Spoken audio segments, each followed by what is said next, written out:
Hi YouTubers, this is Lonnie Wolf, and I'm going to show you all of the equipment that I have for spirit investigations. And so let's start with what I'm actually shooting this video with, and that would be the Sony Handycam HDR PJ 710V. It is one of the few models left, if not the only model, that Sony makes the night shot on, and it works very, very well. You know, as you can see from the quality of this video, I don't run this through post. You know, you just get the quality from the get-go. It's not grainy when it's in infrared mode, so you know it's really an invaluable tool, although it is pricey.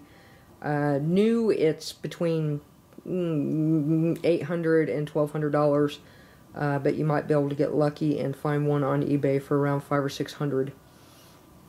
So that is the first thing in my arsenal. Again, the Sony Handycam HDR PJ 710V. Moving down,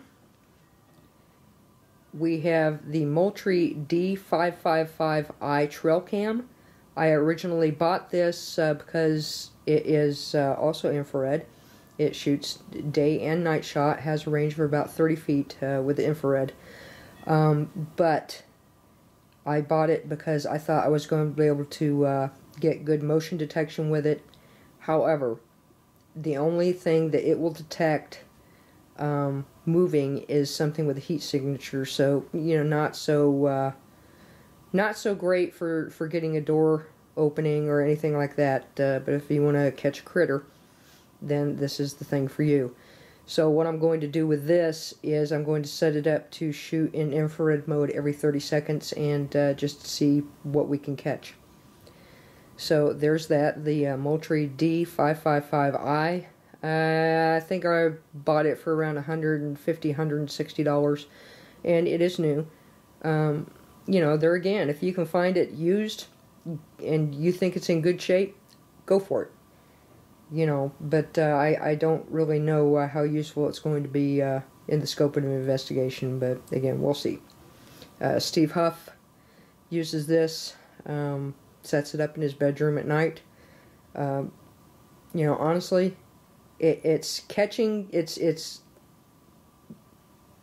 things. You know, it's going off, but by the time it goes off, because of the delay, you know, God only knows what we're missing. So that's why I'm not so hot on this, but I did find something that I'll go over in a bit that that is going to replace that as far as the motion detection mode is concerned. But for now, moving on, I have a pair of Phantom lights that I bought, I believe, from Ghost Stop.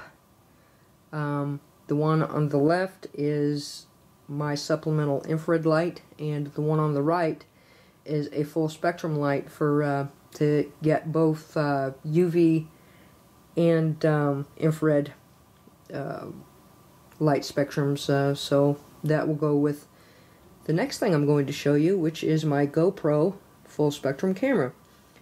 And I also bought this modified from Ghost Stop. It is a GoPro Hero 3 Black Edition that has had the light filter removed.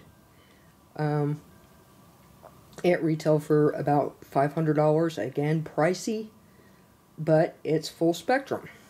So, you know, between GoPro and full spectrum, I truly believe that this is going to afford me the ability to catch a lot more things that I could in just infrared mode.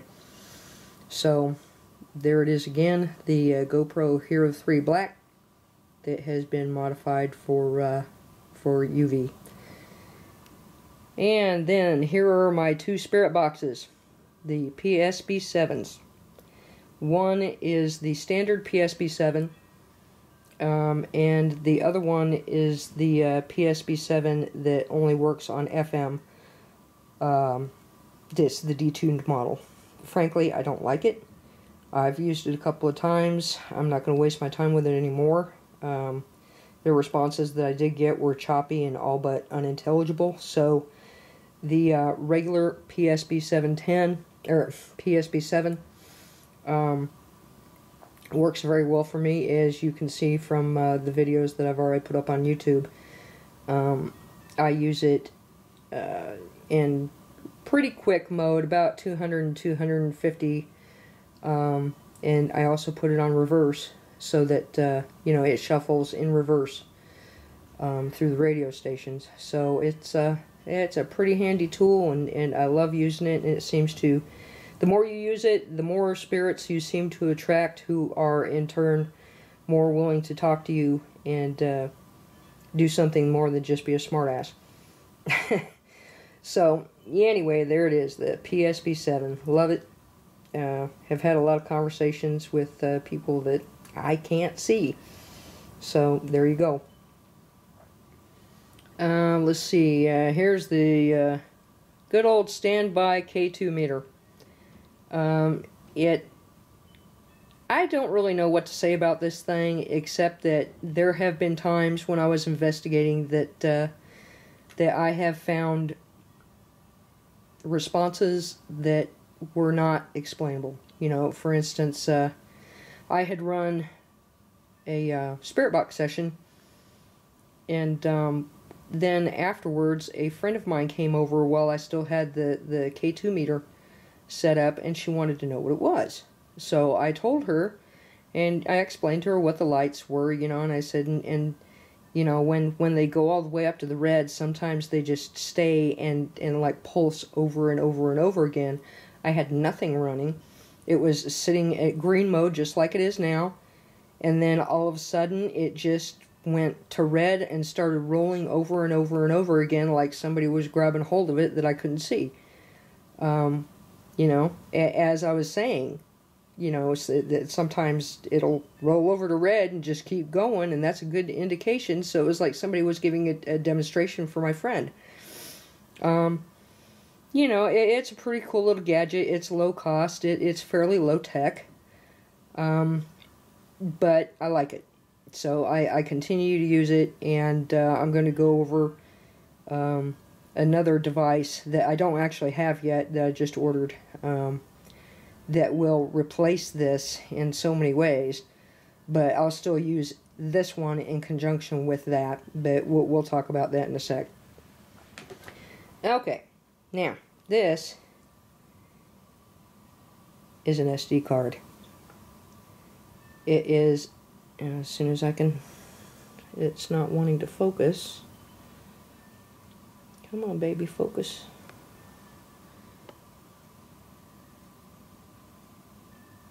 Maybe if I stand still, it'll focus. Anyway. Okay. This is a SanDisk Ultra 32 gig Class 10 SD card. And you use SD cards in so many things these days. The GoPro uses a micro SD, which is like a quarter of the size of this, but you know, as far as any of the other equipment that I have that requires an SD card, these are the best. The SanDisk Ultras, you know, there again, you get what you pay for, and this is a really good card to have.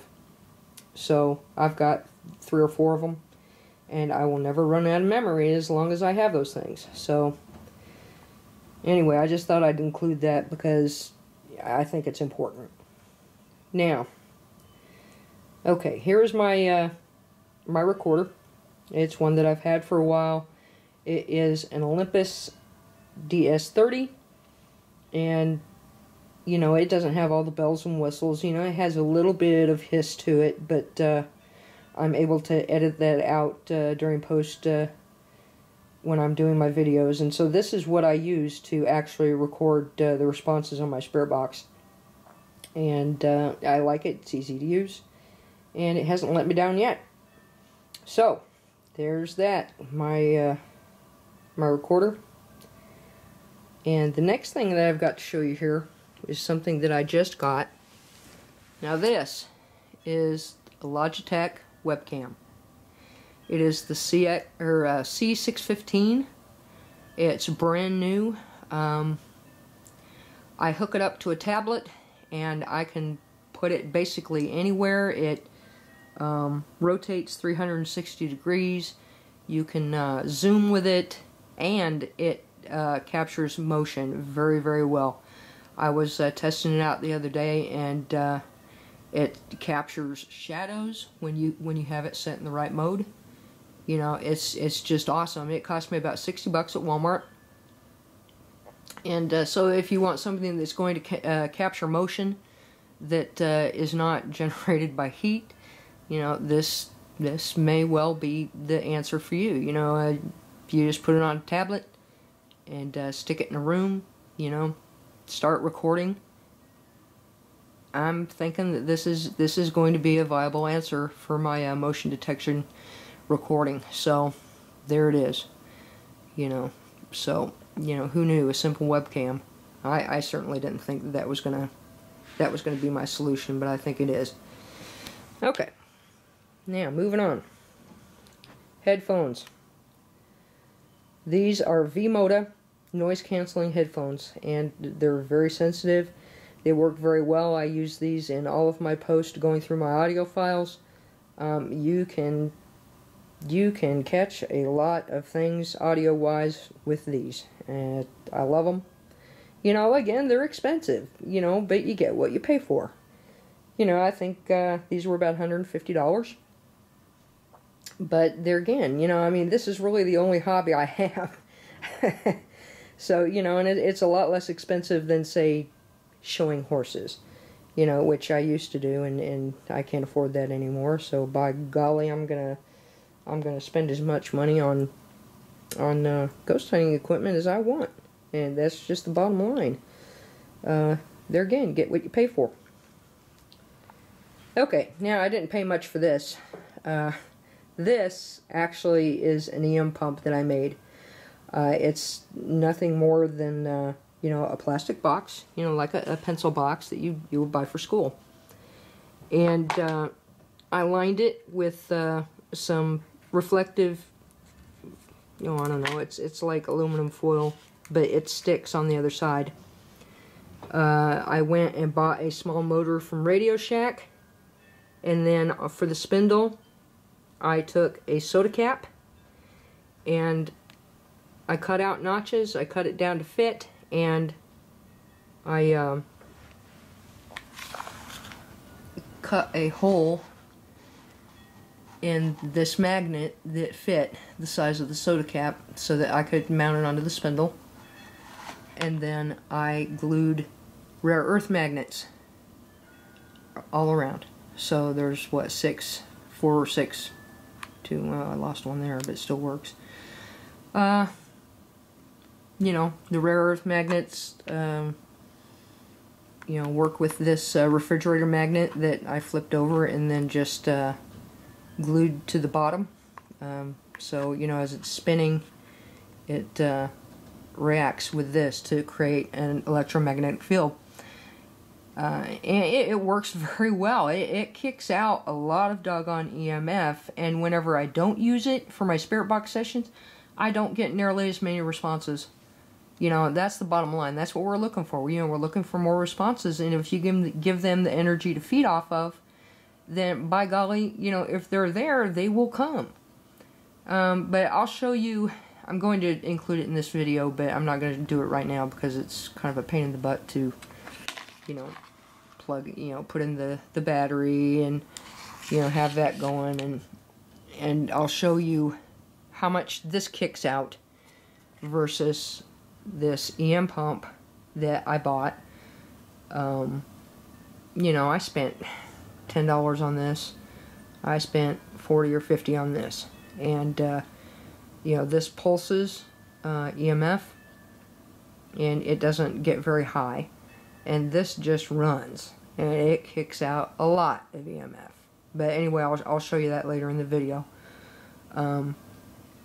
So the one thing that I do not have here that I have ordered is something that I think is much more advanced than certainly the K2 meter, than the Mel meter, you know, than anything else that is out there right now as far as EMF meters, you know, a tri-field. and it is called the DMX 930. It's made by an outfit called Dark Technology, and you can, or Dark Matters, I'm sorry, Dark Matters.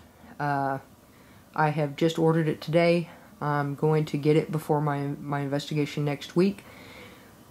You know, you really should check it out. I'll include a link to their video and to their website, you know, on this video, so that you guys can check it out. You know, again, pricey, but it measures barometric pressure, it measures IR temp, it measures temp, it separates out the VLF waves, you know, versus, you know, the different EMF fields, so that you can basically determine what is paranormal, what is static that's coming from electrical outlets or from appliances or from cell phones. You know, it will cancel out those and leave you with what may be paranormal. Anyway, I strongly suggest you check it out, because I think that it is truly going to be the wave of the future. And so let's get to the demonstration of what the store-bought EM pump does versus what my ugly, homemade, yet so effective EM pump does. So we're going to get to that in just a second. Hang on. Okay, so here I have my two EM pumps running side by side. The one on the left, of course, is my homemade ugly, and the one on the right was made by Digital Dowsing. Now I've got my my K2 meter running, and I'm going to get down on my knees here, so pardon. But let's just see. Okay, this is what I get from my homemade dealio. You know, as you can see, when you get down to it, it kicks it all the way up. It's putting out quite a bit of power. Now the EM pump right here, not as much.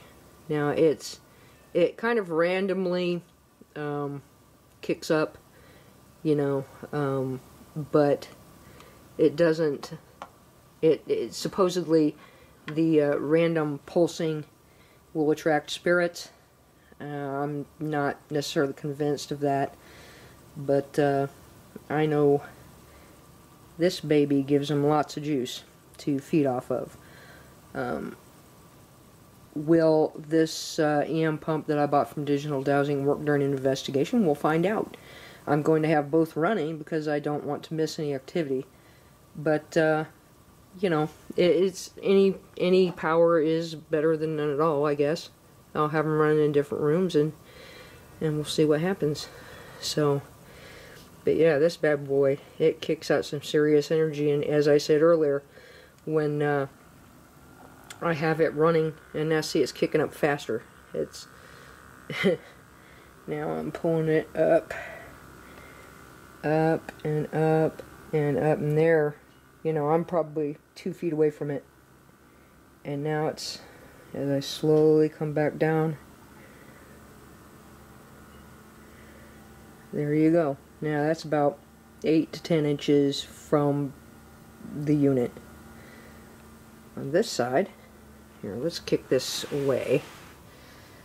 Okay, now I'm about 1.5 feet above the Digital Dowsing unit, and I'm coming down, coming down, coming down. I'm about 4 inches from it.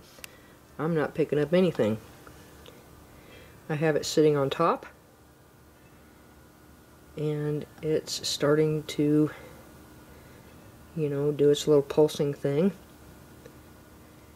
You know, not great, but you know, if it attracts spirits, as Bill Chappell theorizes, perhaps it'll have some use. But we'll see. Anyway, that is the end of my video. I hope you enjoyed it. I hope it helps. Again, please check out the Dark Matters technology. The DMX, sorry, I'm having a brain fart. 930, the DMX 930, model. It does so much more than anything else on the market. I'm so psyched to get that thing. I can't stand it. And you'll be seeing that during the investigation. I'm going to make an extensive video. And if I get the activity I think that I'm going to get, then I'll probably be making it a documentary. So we'll see what happens. You know, as you know, there's near guarantee that you're going to get any activity ever. You know, even in the most haunted locations. But you know, there's always hope, and those of us who are believers, you know, you're constantly searching for it because we know it's out there. So anyway, enjoy it. Enjoy 2014. You know, this is being made on January 1st. I wish you all a Happy New Year. And I'll see you in my next video, which will be the investigation. Thanks. Bye.